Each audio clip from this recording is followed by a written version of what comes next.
অসম নাগালেণ্ড সীমান্তৰ ৰেংমা বনাঞ্চলৰ উচ্ছেদিত ভূমিত হ'ব বনানীকৰণ সেই স্থানত গঢ়ি তোলা হ'ব জুবিন গাৰ্গৰ নামেৰে নাহৰ উদ্যান সৰু পথাৰৰ বিধায়ক বিশ্বজিৎ ফুকনৰ নেতৃত্বত ৰোপণ কৰা হ'ব ৫,০০০ নাহৰৰ পুলি নাহৰৰ সুবাসেৰে প্ৰাণ পাই উঠিব ৰেংমা বনাঞ্চল ইতিমধ্যে নাহৰ পুলি ৰোপণৰ আৰম্ভ হৈছে প্ৰস্তুতি চলিত মাহতে প্ৰায় ১০০ বিঘা মাটিত আনুষ্ঠানিকভাৱে আৰম্ভ হ'ব নাহৰৰ পুলি ৰোপণৰ কাম বিধায়ক বিশ্বজিৎ ফুকনৰ এই প্ৰচেষ্টাক আদৰণি জনাইছে দল সংগঠনে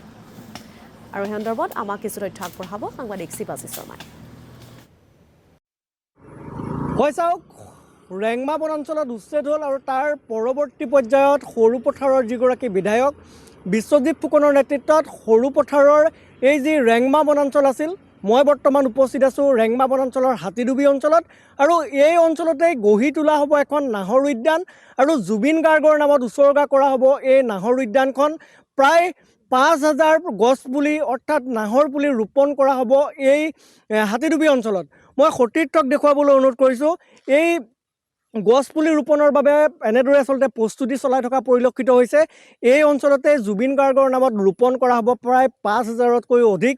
নাহৰ পুলি আৰু এনেদৰে পূৰ্ণৰূপে আচলতে প্ৰস্তুতি চলাই থকা পৰিলক্ষিত হৈছে ইয়াত যিসকল লোক আছে সেই লোকসকলে গছ পুলি ৰোপণৰ বাবে ব্যৱস্থা গ্ৰহণ কৰিছে আৰু সৰু পথাৰৰ যিগৰাকী বিধায়ক বিশ্বজিৎ ফুকন তেখেতৰ এই পদক্ষেপত স্থানীয় দল সংগঠন সকলোৱে শলাগ লৈছে আৰু ৰেংমা বনাঞ্চলখনক নাহৰ উদ্যানলৈ ৰূপান্তৰিত কৰাৰ যি এই প্ৰয়াসক শলাগ লৈছে ধনশিৰি মহকুমা ছাত্ৰ সন্থাৰ সভাপতিগৰাকী আছে কি ক'ব ইয়াত প্ৰায় ৫,০০০কৈ নাহৰ পুলি ৰোপণ কৰা হ'ব আৰু এই ৰেংমা বনাঞ্চলখন নাহৰ উদ্যান হিচাপে গঢ়ি তোলা হ'ব আচলতে আমি পূৰ্বতে কৈ আছিলোঁ উচ্ছেদ কৰাৰ পাছত আচলতে সেই স্থানসমূহত আচলতে গছপুলি ৰোপণ কৰি এটা পৰিৱেশ সৃষ্টি কৰিবৰ কাৰণে আমি পূৰ্বতে কৈ আহিছিলোঁ বিভাগীয় কৰ্তৃপক্ষক আৰু এতিয়া আমি দেখিবলৈ পাইছোঁ যে স্থানীয় বিধায়ক বিশ্বজিৎ ফুকন ডাঙৰীয়াই জুবিন গাৰ্গৰ নামত আচলতে এই অঞ্চলটোক এটা নাহৰ উদ্যানলৈ যিটো পৰিৱৰ্তন কৰিবৰ কাৰণে তেখেতে চিন্তা চৰ্চা কৰিছে তাত আমি সদৌ অসম ছাত্ৰ সন্থা তথা ধনশিৰি মহকুমা ছাত্ৰ সন্থাৰ আদৰণি জনাইছোঁ আমি ক'ব বিচাৰিছোঁ আচলতে হাতীডুবি অঞ্চলটোৱে নহয় উচ্ছেদ কৰা প্ৰতিটো স্থানতে আচলতে নাহৰ পুলি ৰোপণ কৰি এটা নাহৰ উদ্যানলৈ এই অঞ্চলটো পৰিৱেশ সৃষ্টি কৰিবৰ কাৰণে আমি বিধায়ক মহোদয়ক অনুৰোধ জনাইছোঁ বা বিভাগীয় কৰ্তৃপক্ষক অনুৰোধ জনাইছোঁ যাতে এই অঞ্চলটোলৈ মানুহ অহাৰ পিছত এটা পৰিৱেশ সৃষ্টি হওক যিটো অঞ্চল আচলতে জুবিন গাৰ্গৰ নামত শুৱনিত আচলতে পৰিৱেশ সৃষ্টি হওক এই ক্ষেত্ৰত আচলতে পূৰ্ণগতিত আচলতে ব্যৱস্থা ল'বৰ কাৰণে ছাত্ৰ সন্থাৰ তৰফৰ পৰা স্থানীয় বিধায়ক বিশ্বজিৎ ফুকন ডাঙৰীয়াক আমি অনুৰোধ জনাইছোঁ উচ্ছেদৰ পৰৱৰ্তী পৰ্যায়ত এই ৰেংমা বনাঞ্চলত যি এক নাহৰ উদ্যান হিচাপে গঢ়ি তোলা হৈছে বা গঢ়ি তুলিবলৈ যি প্ৰয়াস কৰিছে ইয়াৰ সমান্তৰালভাৱে দেখা পোৱা গৈছে যে প্ৰায় ৫ লাখ গছপুলি সৰু পথাৰৰ বিভিন্ন প্ৰান্তত বিতৰণ কৰা হ'ব আৰু ইয়াৰ সমান্তৰালভাৱে উৰিয়াম ঘাটৰ এই ৰেংমা বনাঞ্চলত উচ্ছেদৰ প্ৰত্যেকটো জেগাতে নাহৰ পুলি ৰোপণ কৰি এটা নাহৰ উদ্যান হিচাপে গঢ়ি তুলিব জুবিন গাৰ্গৰ এই স্মৃতিক এটা আদৰণি জনাইছে বা বিভিন্ন লোকসকলে আচলতে তাক সহমত প্ৰকাশ কৰিছে ছাত্ৰ সন্থাই এই পদক্ষেপক কি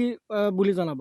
আমি পূৰ্বতে কৈছোঁ যে উচ্ছেদ কৰাৰ পাছত সেই অঞ্চলসমূহত গছপুলি ৰোপণ কৰি এটা পৰিৱেশ সৃষ্টি কৰিবৰ কাৰণে ছাত্ৰ সন্থাই বিভাগীয় কৰ্তৃপক্ষক তেতিয়া আমি দাবী জনাইছিলোঁ আৰু তাৰ দাবীৰ ফলশ্ৰুতিতে হওক বা বিধায়ক মহোদয়ৰ নিজৰ তৎপৰতাতে হওক তেখেতে যিটো চিন্তা চৰ্চা কৰিছে তাত আমি সহযোগিতা প্ৰদান কৰিছোঁ আমি ক'ব বিচাৰিছোঁ আচলতে হাতীডুবি অঞ্চলটোতে নহয় আচলতে প্ৰতিটো উচ্ছেদ কৰাৰ প্ৰতিটো অঞ্চলতে নাহৰ পুলিৰে হওক বা বিভিন্ন পুলি ৰোপণ কৰি আচলতে এই অঞ্চলটোত এটা পৰিৱেশ সৃষ্টি কৰিবৰ কাৰণে ছাত্ৰ সন্থাৰ তৰফৰ পৰা বিধায়ক মহোদয়ক অনুৰোধ জনাইছোঁ আচলতে উচ্ছেদ কৰা প্ৰতিটো অঞ্চলতে এটা গছপুলি ৰোপণ কৰি এটা পৰিৱেশ সৃষ্টি কৰিবৰ কাৰণে ছাত্ৰ সন্থাৰ তৰফৰ পৰা আমি বিভাগীয় কৰ্তৃপক্ষক আমি লগতে বিধায়কগৰাকীক আমি অনুৰোধ জনাইছোঁ হয় নিশ্চয়কৈ শিৱাজী শৰ্মা আপোনাক আমি ধন্যবাদ জ্ঞাপন কৰিছোঁ